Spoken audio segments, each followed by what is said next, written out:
വിവാഹം കഴിഞ്ഞ പെൺകുട്ടികളുള്ള മാതാപിതാക്കളാണ് നിങ്ങൾ.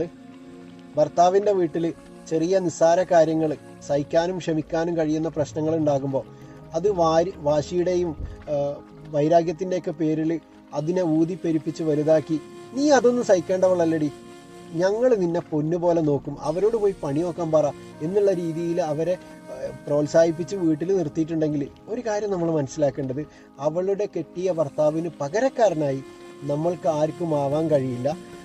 പ്രശ്നങ്ങളും പ്രതിസന്ധികളൊക്കെ ജീവിതത്തിൻ്റെ ഭാഗമാണ്. ഇത് ലോകത്തിൻ്റെ ഏത് ഭാഗത്തേക്ക് നിങ്ങളുടെ മക്കളെ കെട്ടിച്ചയച്ചാലും അവിടെ പ്രശ്നങ്ങൾ ഉണ്ടാകും എന്നുള്ളത് പറഞ്ഞു ബോധ്യപ്പെടുത്തേണ്ടത് ഓരോ രക്ഷിതാവിൻ്റെയും കടമയാണ്.